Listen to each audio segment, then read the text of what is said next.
Yo, what's up guys? Chase the Bro here, and welcome back to another Dark Souls 3 build video. Today's video was inspired by Medicinal Drugs, who asked if I could create a build focused around the Brigand Twin Daggers and make it actually viable for PvP. So the first thing I noticed about the daggers is that they have very fast attacks and can cause a pretty severe amount of damage when you get in close with your opponent. The only problem being, you have to be super close. So enemies that are using weapons with hyper armor, or enemies that are using E-stocks or any long-range weapon have the advantage over you. But the daggers do have a quick step, so if you use that to your advantage, you'll be able to get around your opponent's long-range weapon and their hyper armor. The other initial problem with the daggers is the amount of damage they cause on their own. They're not very strong weapons and they don't have a very high AR, so I definitely recommend using them with a build that has a buff such as Lightning Blade or Crystal Magic Weapon or Dark Moon Blade. And the final issue I had with these weapons was when I was fighting against people with hyper armor that would just use light attacks and then roll away. Even though I have the quick step option, I couldn't get in and attack between their R1s and their rolls. They'd always escape. So I decided to use Iron Flesh as a way to combat that. I would just quick step towards them and take a hit. I didn't even care.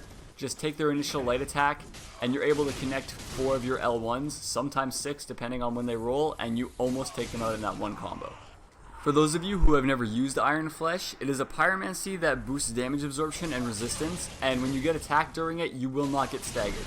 The only drawback to using this is you become extremely heavy and have a heavy roll, which is perfect though because the daggers have a quick step which kind of combats that. I'd also like to mention that while you're using this, many people will realize the combo that you're trying to pull off and will try to cheese their way to kill you. All I have to say is just stay persistent on them. They're going to make a mistake eventually. And if they keep running away while you're using Iron Flesh, then you don't really even need it. Just don't use the buff. Just run towards them and finish them off with the actual daggers, because they still do a retarded amount of damage when buffed with Dark Moon Blade. I just realized that being able to trade with this build is insane, so I decided to add that in as a secondary option. If your opponent's being a coward and running away from you constantly, don't use it. And I don't know how likely it is that this will actually happen to you, but if you do come across another player using Iron Flesh while you're using Iron Flesh, I just wanted to explain what's going to happen with your attacks. You won't be able to combo your L1s, you're going to bounce off after your first 2 initial hits, and that's just because he has so much damage absorption from the buff. So don't worry about it too much. But if you do come across somebody, I'm going to guarantee you're probably still going to win. Your damage is absurd, and I can't believe it, but I did come across 2 people that were using Iron Flesh during this video. I can't believe how rare that is, but yeah. I am honestly surprised though. These weapons are actually really strong, especially when buffed with Dark Moon Blade. I can't believe I've never come across anybody using these in PvP. I mean, I honestly didn't because I've never used them in general, so I didn't know how beast they were. The fact that they're so fast and they come with a quick step makes them a pretty high tier weapon in my opinion. Other than the like Cell Sword combo with the Dark Moon Blade, I'm pretty sure this is my favorite build to use the Dark Moon Blade buff on. Although I could be pretty biased because I am a dual wielder, all my favorite builds are centered around dual wield weapons. And I'm not trying to sound cocky here in any way, but the only reason I'm even good at PvP is because of my timing. And dual wield weapons really capitalize on certain moments when you can pull off your combo. So having good timing with a build like this is kind of crucial, but at the same time it so unfairly destroys your opponent. If they give you one opening, you can do 800 damage with these daggers with 2 L1s.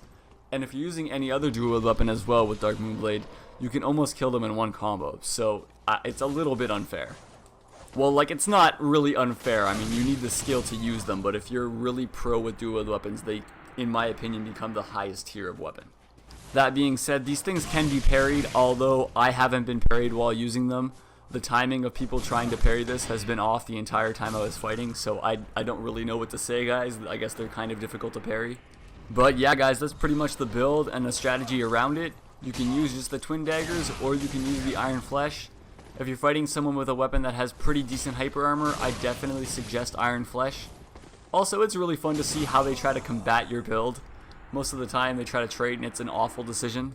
I'm sure you're wondering what the build setup looks like, so I'm going to show you the stats first. Like I said, it is a Dex Faith build, so you're going to want to hit the soft cap with Dexterity, which gives you an AR of 250, which isn't really that good, but keep in mind they are a dual wield weapon.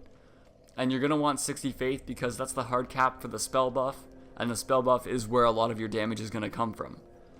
Other than that, you're going to want a pretty decent health pool because if you're using Iron Flesh, you are going to be trading a lot, so I tried to get my health to at least 40 Although I am wearing the prisoner's chain, guys, so keep in mind my actual vigor is 36. My endurance is actually 20, and my vitality is actually 10. And you're going to need at least 2 spell slots, so you're going to need 14 attunement. But yeah, guys, that's pretty much it for the stat layout, so I'm going to bring you on over to the equipment now. I am using the Brigand Twin Daggers, which have a regular AR of 250, like I said, but that's not that good, but they are dual weapons, so it's okay. I'm going to recommend infusing them with a sharp gem because you are a dexterity build, so it'd be good for you to get most of your damage and scaling from your dexterity. I'm also using the Simple Cestus because it rebuilds my mana slowly, and using the Quick Step does eat that up pretty quickly. I'm also using the Yorshka's Chime because it has the highest spell buff, and you need that for your damage, guys. I'm also using the Pyromancy Flame just so I can cast Iron Flesh. That's it. I changed my armor a ton throughout this video, so I just ended up using the Fallen Knight by the end of it. You can wear whatever you like, honestly. I'm wearing the Ring of Favor because it gives me health, equip load, and stamina. The Lingering Dragon Caress Ring to extend the spell length of my spells. And the Prisoner's Chain because I needed extra endurance, really. It wasn't really for the health and vitality, but those were an added bonus. And I'm using the Magic Clutch Ring because it increases the damage of my magic, which increases the Dark Moonblade damage. And it all adds up in the end, so you're going to want to be doing as much magic damage as you can.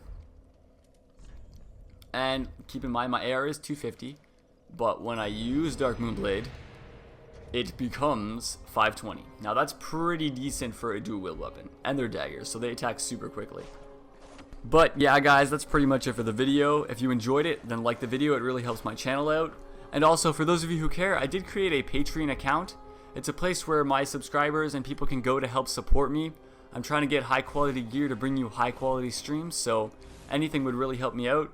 I also have my PayPal account linked to my YouTube, so any donations would mean the world to me. And if you're not subscribed, guys, and you're just tuning in now, subscribe for some more Dark Souls 3 content. And as always, thank you for watching. Chase the Bro out.